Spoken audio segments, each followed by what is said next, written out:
E hoje também é dia de falar de SUV médio aqui na garagem, a bordo de uma novidade. A gente foi ao lançamento, mas agora, passando uma semana com o carro, dá para conhecer um pouquinho mais e falar de detalhes de consumo, dirigibilidade de uma maneira um pouquinho mais apurada. Novo Ford Territory. Saudações, pessoal, muito bem. Essa semana falando de SUV médio aqui na garagem novamente. A gente testou na sequência, então a gente falou de Raval H6 na última semana. Novidade chinesa aí que tem feito muito barulho no mercado, e agora o novo Ford Territory. Como eles são carros que têm, digamos, a sua, vou falar de matriz chinesa, a questão do design chinês e tal, por essa razão eu vou, vai ter algumas similaridades, eu vou fazer algumas comparações, porque como eu peguei um carro uma semana e outro na seguinte, na semana subsequente, então as comparações acabam sendo inevitáveis, né? Uma coisa bacana para falar do Territory, do novo Territory, é que ele é um carro que foi feito a quatro mãos, digamos assim, porque ele contou com uma equipe de engenheiros da Ford do mundo todo, inclusive do Brasil, que essa equipe participou do desenvolvimento de vários componentes do carro e questões importantes como suspensão. A gente sabe que para andar aqui no Brasil tem uma suspensão muito própria e então é importante esse tipo de coisa. Então foi um grupo multidisciplinar, digamos, de engenheiros que trabalhou nesse carro para desenvolver essas coisas. Primeiro detalhe, maior, mais largo, realmente é outro carro, não tem nada a ver com o Território anterior. Inclusive um dos destaques é esse aqui, ó, entre eixos bastante confortável e generoso, digamos assim, confortável para quem vai no banco de trás, está bem acertado. Começando pela dianteira, esse carro traz também essa questão do design com o DRL aqui, concentrado em cima, que se olhando parece farol à primeira vista, e os faróis na verdade estão aqui embaixo, mas tem, né, um ajuste, ou seja, é interessante também que o carro acaba tendo uma altura relativa de iluminação, faixa de iluminação por conta disso. Aqui a gente tem o pacote com rodas de 18 polegadas, no H6 19, o que acaba dando até um conjunto visual um pouco mais forte, porque as caixas de rodas são grandes atualmente. Assim como aquele lá, nós temos câmera 360, aqui é a chave para aproximação no bolso, e a questão do design justamente agradou, né, esse design com a linha de cintura alta, inclusive ele tem um vinco aqui na lateral para reforçar de certa forma esse desenho. Como eu falei, ele é um carro realmente muito diferente daquela primeira geração que foi vendida aqui no Brasil, né? E chegamos à traseira. Eu particularmente achei que a traseira desse carro tem um acerto interessante do ponto de vista de não seguir aquela tendência toda que a gente sempre fala aqui, de ter os prolongadores de lanternas, né? Então meio que eles deixaram uma de cada lado, isso acabou rompendo aí de certa forma com esse item de design atual. É uma moda que está no mercado. Eu acho até bonito, mas ficou legal. Eu achei que foi uma boa sacada nesse ponto, né? Temos aqui a tradicional abertura passando o pé embaixo, aquele pequeno chutinho, que é padrão hoje em dia nos carros desse segmento, não é um grande diferencial. Porta-malas de 448 litros, razoável, mas, novamente, falando do H6, ele tem um porta-malas aí mais generoso nesse ponto, né? Fechamento pode ser das duas formas, né? Bem prático. Uma coisa interessante é o teto solar panorâmico, vou abrir depois. E nós temos aqui, é engraçado que a aproximação, às vezes você se aproxima, geralmente ele abre, e às vezes você chega muito perto ele não abre. Isso com outros carros também. Aqui nós temos o Porsche. E aí, garotinho, tá gostando? E espaço interno. Espaço interno, como eu falei, entre eixos, generosíssimo. Nós temos apenas uma entrada USB, é uma falha, porque vão 3 passageiros, é uma briga, você imagina, né? Mas olha só, o entre-eixos dele, plano também aqui, nós temos o assoalho plano. Isso é uma vantagem interessante se a gente comparar com um carro híbrido, porque o híbrido tem as baterias, o assoalho fica mais alto. Aqui o assoalho está na medida certa. A cachorrada está latindo aí, já viu daqui a pouco, né? E uma coisa que eu gostei muito desse carro foi justamente a cor. Eu falei isso lá no lançamento, a cor dos bancos. O estofamento é todo mesclado com esse tom de azul, que ficou bem acertado, ficou de bom gosto. E essa imitação aqui de madeira, esse adesivo, é um acabamento, na verdade. Nos anos 70 era adesivo, mas também bem acertadinho em termos visuais. Ele ficou com não só a questão do toque, né? Aqui, por exemplo, parece até uma coisa um pouquinho mais refinada, né?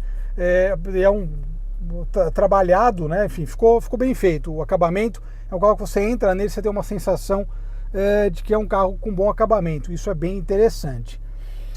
Nós temos aqui então o painel também, cresce na frente do motorista, te dá essa noção de ser um carro maior.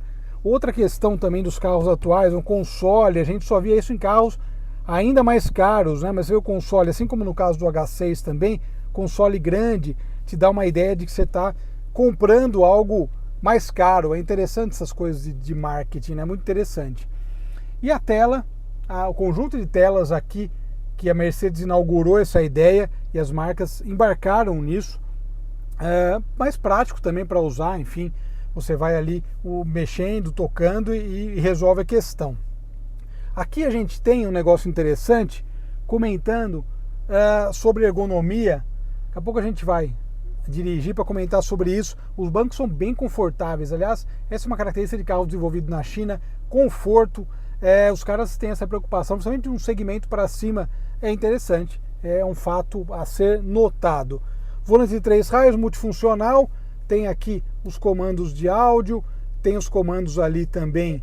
É um pouco mais confuso esse comando aqui, porque na prática você tem que apertar ele para ele poder mexer aqui nesses itens, né, de consumo médio, etc. Ele não é uma coisa muito objetiva nesse ponto. Tem um pacote todo de segurança, frenagem autônoma, o ACC e tudo mais. Também é um padrão para quem quer entrar com força no segmento. Volante de 3 raios, aqui nós temos carregamento por indução e o câmbio 7 marchas, dupla embreagem, que não é o Power Shift, esse aqui é banhado a óleo. Vamos comentar sobre ele. Aqui nessa tela, opções gerais. Configurações do veículo, porque ele tem Apple CarPlay, Android Auto sem fio, mas eu estou usando com fio. Aqui configurações gerais, informações do veículo, pressão dos pneus, quilometragem, combustível, autonomia, consumo médio, tempo de viagem. Eles concentram tudo nessa tela central. Configurações de carroceria, tá vendo? Brilho de tela e tudo mais, travas, portas e janelas. Segurança do veículo, alerta de cruzão frontal, frenagem ativa, ponto cego, alerta sonoro ponto cego também. Isso é uma coisa que tem no H6. Curiosamente, esse alerta sonoro de ponto cego é uma coisa que tem no Raval, que até incomoda um pouquinho. Tá caindo, tá ventando aqui, tá caindo um pedaço de árvore no teto. Então nós temos aqui acende permanência em faixa, enfim, tem todas essas questões. Para quem gosta a questão da abertura do teto, perguntaram um dia, mostra abrindo, tal, enfim, você segura aqui e daí eu tenho o teto solar, né? Eu tô abrindo a cortina e depois a gente abre o teto, enfim, tem um teto panorâmico bem grande nesse caso. Chegamos ao cofre do motor. Aqui temos amortecedores e capô, que é algo sempre muito bem-vindo. E o motor EcoBoost de 1,5 litro com turbo, são 169 cavalos, 25,5 kgfm de torque.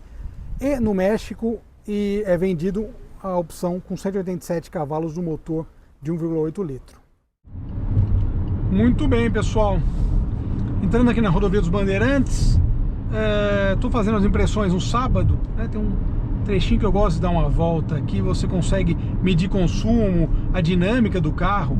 É o que eu sempre digo, né? Nada melhor do que conhecer a dinâmica de um automóvel do que pegar uma estrada, mesmo que seja por um trecho pequeno, enfim, você percebe que a rodovia ela te dá uns parâmetros interessantes de dirigibilidade, de suspensão, acerto de suspensão. A primeira coisa a falar do Territory, claro, fiz a apresentação toda, então é importante salientar que ele foi um carro aí desenvolvido, e tem pessoas que não saem da esquerda também, né? Porque assim, essa é uma faixa, olha lá, 120 km por hora, e daí a pessoa anda aqui a 90 km por hora. É impressionante. O Territory, então, ele foi, enfim, para dirigir, tem que ter muita paciência hoje em dia para dirigir. O Territory, ele foi um carro desenvolvido, eu falei a 4 mãos, foram muitas mãos, na verdade, para chegar no conjunto final. Tanto que uma mudança bem significativa, né? O território anterior desse território atual. E foi chamado de novo, ao contrário de alguns carros que passam por um facelift, alguma coisa menor, o novo território realmente teve várias mudanças que foram importantes. E a ideia da Ford justamente foi colocar isso tudo para o público nesse segmento que é tão disputado, que é o segmento dos SUVs médios. A gente falou de Raval H6 semana passada, que eu acho que ele é um parâmetro interessante agora no segmento, em termos gerais de competitividade, porque ele traz bastante coisa embarcada. Então é uma referência aí, tem que ser levada em consideração. Dirigibilidade de modo geral, aqui eu achei que a suspensão dele é voltada para o conforto. Então se naquela matéria passada a gente pegamos aquele trechinho de Morungaba ali e deu para andar bem, nesse caso deu para notar que a suspensão do território é mais voltada para o conforto do que para uma dinâmica. Logicamente não é a proposta do carro, mas quando a gente analisa várias coisas, né, você pode pensar num contexto um pouco mais abrangente de uso, né, de utilização. Mas é uma característica do carro essa suspensão macia. Rodas 18, então novamente vou falar do Raval na ideia só da questão de rodas 19, mesmo assim o carro confortável, bem acertado também, mas com uma pitadinha um pouquinho mais interessante em termos de dirigibilidade para curvas. Mas esse aqui, de modo geral, é aquele carro que realmente eu imagino fazer uma viagem mais longa com ele. Vai ser um carro bem acertado, porque ele é confortável, né, cara? Porque a gente quer conforto, porque isso acaba sendo algo importante, né, num carro, conforto, e é o que a gente procura também. Mas fizer umas curvinhas rápidas também é bacana. De qualquer forma, falando agora de consumo, o consumo, eu fiquei em dúvida quanto ao marcador, porque assim, o consumo agora está 13,2 km com litro, mas andando na cidade, só na cidade, ele caiu para 6,5 para 6. Então eu acho que o consumo no fim ele vai acabar sendo mais parecido com 6 do que com 13, né? E uma outra coisa que eu gostei desse carro foi justamente a questão do contagiros digital. O contagiros digital é um negócio bacana, porque ele te mostra em rotação que você tá, e a marcha, né, que nem aqui, ó, provavelmente estou em sétima marcha, 2.000 giros, 1.900 giros, é uma medida interessante de modo geral. A gente falou outro dia de BYD, Dolphin, olha um aí. Outra questão desse carro, que também é interessante de maneira geral, é o sistema dele de monitoramento de faixa e funcionamento desse sistema. Ou seja, ele faz correções, mas elas são correções bem tranquilas. A gente fala de alguns carros até que eu desativo, que são meio bruscas. Essa aqui eu achei o ajuste da faixa bem acertado. Eu particularmente gostei desse acerto, né? É a calibração que muitas vezes acaba excedendo um pouco, digamos, o aceitável até, mas nesse caso ficou bom. A gente vai ver agora a dinâmica de curva dele entrando nessa alça do rodoanel, para ter uma ideia do que eu estou falando, né? Ele te transmite uma sensação de comodidade, mas não aquele de conforto, mas não aquela dinâmica de condução que te estimula a ir além, vai, digamos assim. Essa é a entrada, né, do rodoanel, essa alça. A gente tá na Bandeirantes para sair na Anhanguera. Olha só, tá vendo como ele rola? Ele dá uma roladinha. Então é um comportamento típico. O carro chinês tem um acerto dinâmico muito voltado para conforto e menos para performance, né, para dinâmica. Mas, digamos, é uma característica dele. Então essa questão eu falei do consumo. A questão que eu falei do acerto aqui, de mexer no painel, precisaria de um botão a mais. Quando você clica aqui, configurações de controle ativo, daí você mexe na questão de viagem, informações dos pneus, cinto de segurança, start stop, etc. Quando você coloca aqui controles de volume ativos, você vai mexer no volume. Eu achei só que poderia ter um acerto um pouquinho melhor nesse ponto, para ficar um pouquinho mais claro para quem está usando. Última questão, preço, sem dúvida nenhuma, o preço dele é bem atraente, bem atrativo, justamente buscando aí um público, o caminhão está dando seta a mais, esqueceu a seta ligada, buscando aí um público que está pensando em carros nesse valor. A gente viu Corolla Cross híbrido 215, o Raval começa em 215 com a opção de também híbrida, né, sem o teto solar, e esse aqui 209.900. É um carro para ser visto, eu acho que vale a pena. Novamente eu comento, a Ford só precisaria mostrar que está ativa no Brasil. Tem até um setor de engenharia aqui no Brasil da Ford.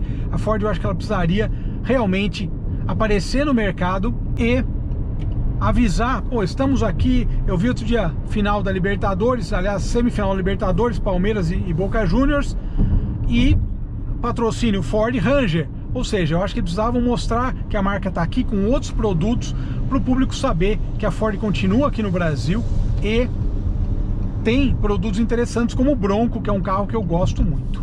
É isso aí, pessoal, obrigado pela audiência, um grande abraço a todos, nos falamos, até mais.